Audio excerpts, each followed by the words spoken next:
चलिए आज कक्षा 11 की ठीक 11 का मैथ फर्स्ट चैप्टर समुच्चय स्टार्ट कर रहे हैं। ठीक, सबसे पहले समझिए समुच्चय किसे कहते हैं।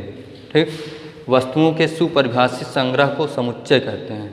ठीक, इंग्लिश में कह सकते हैं well defined collection of object. ठीक, the set is well defined collection of object. सीधे शब्दों में समझिए कि अगर कलेक्शन जो है पहले छात्र से अगर कलेक्शन पूछ रहे हैं तो दूसरे छात्र से कलेक्शन पूछ, जो पहला छात्र कलेक्शन दे रहा है वही दूसरा छात्र अगर कलेक्शन दे रहा है तभी वही सेट होगा। ठीक, या कह सकते हैं कि वह जो पहला छात्र आंसर देगा वही दूसरा छात्र, वही तीसरा छात्र जो आंसर देगा वही सेट होगा। मान लीजिए इसमें एग्जाम्पल दे रहे हैं, एग्जाम्पल फर्स्ट समझिए, एग्जाम्पल पहला समझिए। ठीक, जैसे मान लीजिए top 3 cricket player, top 3 cricket player. मान लीजिए हम पहले छात्र से पूछे तो बताया कि पहला MS धोनी, दूसरा सचिन बताया, तीसरा विराट बताया। दूसरे छात्र से पूछे तो बताया टॉप 3 में पहला रैना, दूसरा बताया सचिन, तीसरा बताया विराट।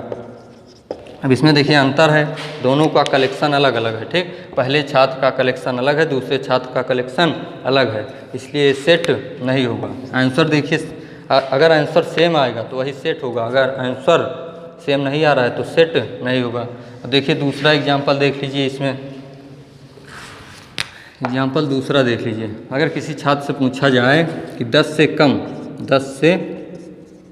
कम सभी सम संख्या। ठीक, 10 से कम सभी सम संख्या। अगर पहले छात्र से पूछना है तो वो बता रहा है 2, 4, 6, 8। दूसरे छात्र से पूछ रहे हैं तो वो भी बता रहा है 2, 4, 6, 8।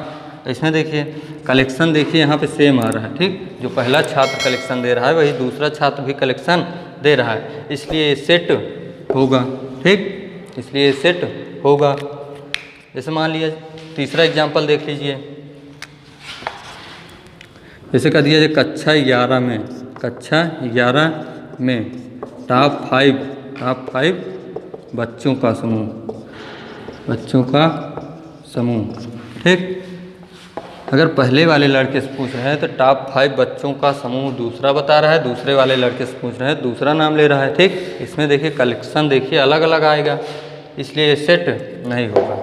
ठीक, अब आगे देख लीजिए सेट को रिप्रेजेंट कैसे करते हैं, सेट को दिखाते कैसे हैं। ठीक, अगर कह दिया जाए 10 से कम सभी विषम संख्या। ठीक, 10 से कम सभी विषम संख्या कौन सी होगी? 1, 3, 5, 7, 9। ठीक, 10 से कम सभी विषम संख्या ही होगी 1, 3, 5, 7, 9। ठीक, ये सेट होगा, क्योंकि जो पहले वाले लड़के से अगर पूछेंगे तो वो भी बताएगा 1, 3, 5, 7, 9। दूसरे वाले लड़के से पूछेंगे तब भी वो भी बताएगा 1, 3, 5, 7, 9। इसलिए देखिए सेट को रिप्रेजेंट कैसे करते हैं। ठीक, सेट को अगर दिखाते हैं, अगर कोई सेट A है, A to Z में लिखते हैं, हमेशा कैपिटल लेटर में लिखते हैं। ठीक, A to Z में लिखते हैं हमेशा कैपिटल लेटर में। मान लीजिए कोई सेट A दिया गया है, कोई सेट A दिया गया है, सेट को हमेशा मझले ब्रैकेट में लिखते हैं 1, 3, 5, 7, 9। इसी प्रकार सेट को रिप्रेजेंट करते हैं। ठीक, दूसरा एग्जाम्पल देख लीजिए,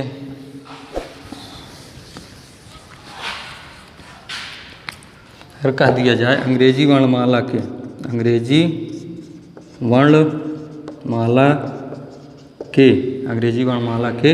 स्वरों का समूह। मान लीजिए कोई सेट A दिया गया है, मझले ब्रैकेट में लिखेंगे अंग्रेजी वर्णमाला के स्वरों का समूह होगा A, E, I, O, U। ठीक, यहाँ पे जितने एलिमेंट रहेंगे इसको बोला जाता है एलिमेंट या अवयव बोलते हैं, अवयव। ठीक, हमेशा देखिए सेट को अगर रिप्रेजेंट कर रहे हैं तो A to Z में करेंगे। अगर कोई सेट A है इसको हमेशा कैपिटल लेटर में लिखेंगे, A बराबर हो जाएगा A, E, I, O, U। अंग्रेजी वर्णमाला के स्वरों का समूह इसमें दिया गया। अंग्रेजी वर्णमाला में 5 स्वर होते हैं, A, E, I, O, U। आगे देख लीजिए,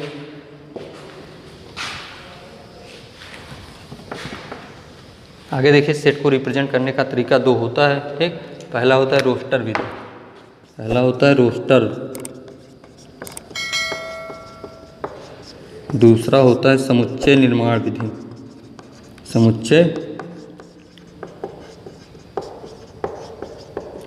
निर्माण विधि। इसके पहले एक चीज़ और समझ लीजिए, belongs to not belongs to, belongs to not belongs to, कहाँ से बिलोंग कर रहे हैं। जैसे मान लीजिए हम प्रतापगढ़ से बिलोंग कर रहे हैं, ठीक, तो वहाँ बिलोंग्स टू लगेगा। बिलोंग्स टू का प्रतीक इस तरह होता है, बिलोंग्स टू या एप्सिलॉन कह सकते हैं इसको, बिलोंग्स टू कहते हैं, ठीक। जैसे प्रतापगढ़ से बिलोंग कर रहे हैं तो बिलोंग्स टू का चिन्ह यही लगेगा। मान लीजिए कोई सेट ए दिया जाए, ए बराबर 1 2 3 4 5। अब यहाँ पर मान लीजिए फर्स्ट ऑप्शन दिया गया है, एक बीच में खाली जगह छोड़ दिया गया है, समुच्चय कौन सा दिया गया, ए दिया गया। दूसरा दे दिया जाए 6, बीच में खाली जगह, यहाँ पे समुच्चय कौन सा ए है। तीसरा दे दिया जाए 4, यहाँ पे खाली जगह, यहाँ पे समुच्चय।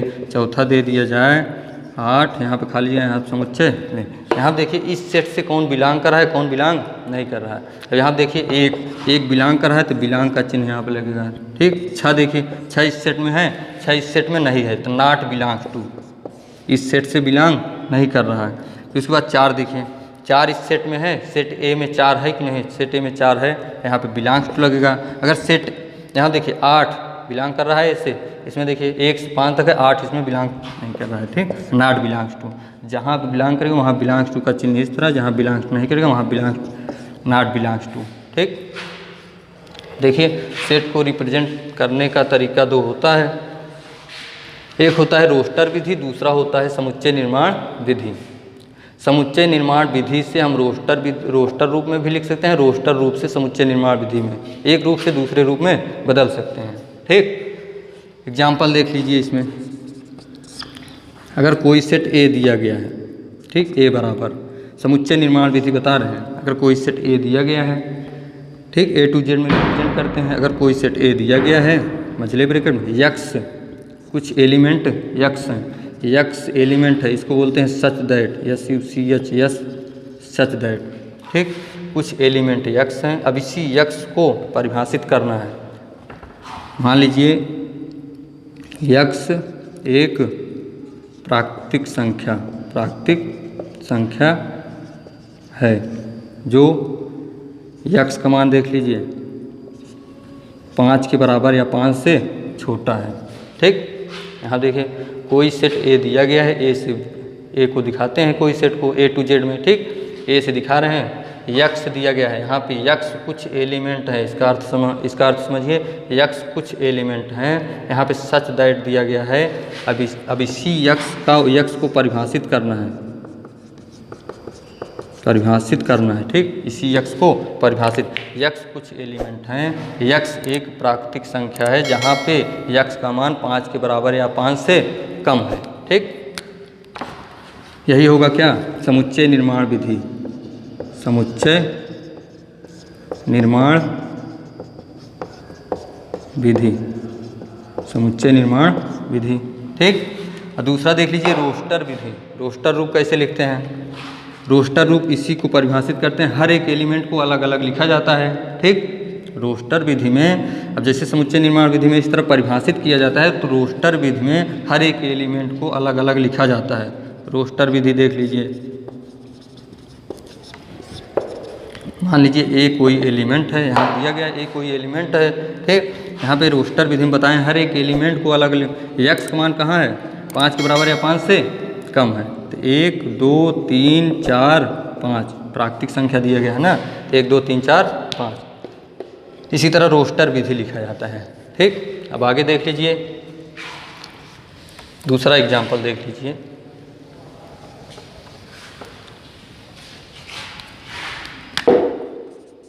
दूसरा एग्जाम्पल देखिए, ठीक। अगर कोई सेट बी दिया गया है, ए माने थे, मान लीजिए बी दिया गया है, ठीक। अगर कोई सेट बी दिया गया है तो यहाँ पे यक्स एलिमेंट है, यक्स एलिमेंट को परिभाषित करना है अंग्रेजी वर्णमाला के स्वर, अंग्रेजी वर्णमाला के स्वर। ये हो जाएगा समुच्चय निर्माण विधि। यहाँ पे देखिए यक्स को परिभाषित किया गया है, ठीक, यक्स को परिभाषित किया गया है। अब रोस्टर विधि में अगर लिखेंगे, रोस्टर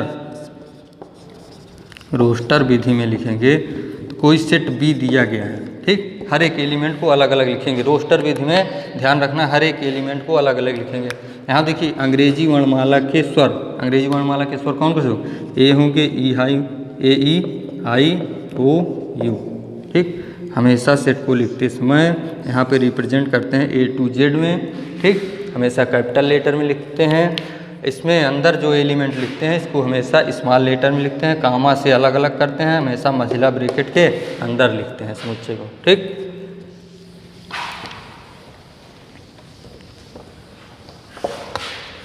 देख लीजिए आगे गणितीय समुच्चय, गणितीय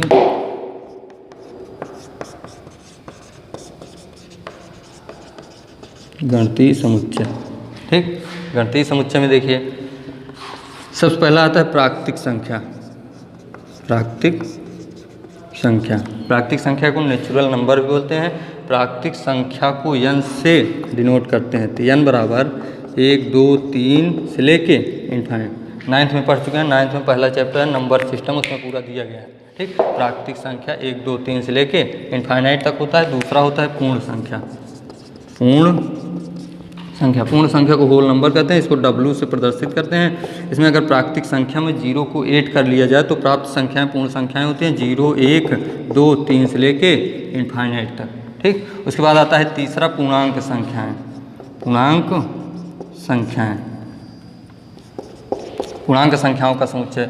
यहाँ देखिए फर्स्ट में प्राकृतिक संख्याओं का समुच्चय अगर कहेंगे तो n से प्रदर्शित करेंगे 1 2 3 से लेके इनफाइनाइट तक। और दूसरा अगर पूर्ण संख्याएं कहेगा तो W से डिनोट करेंगे 0। पूर्ण संख्याएं, प्राकृतिक संख्या में अगर 0 को शामिल कर लिया जाए तो प्राप्त संख्याएं पूर्ण संख्याएं होती हैं 0 से लेके इन्फिनिटी तक, ठीक।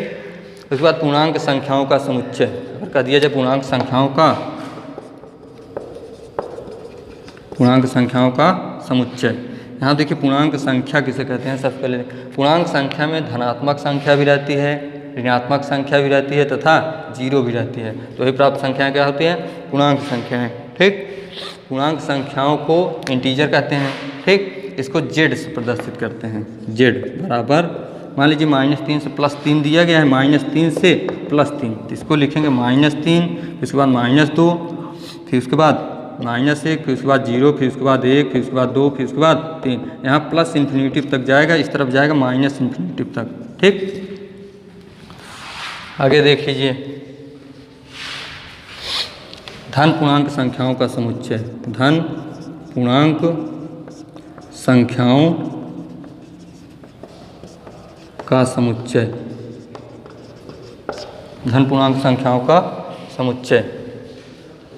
अब देखिए पूरा था पूर्णांक संख्या। धन पूर्णांक आता है 1 से लेके इन्फिनिटी तक। क्या कर सकते हैं? प्राकृतिक संख्या।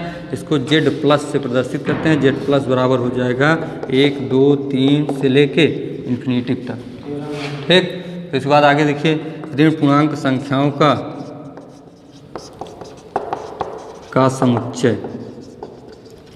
इसको जेड माइनस से डिनोट करते हैं, ठीक। यहाँ पे निगेटिव संख्याएं भी रहती हैं।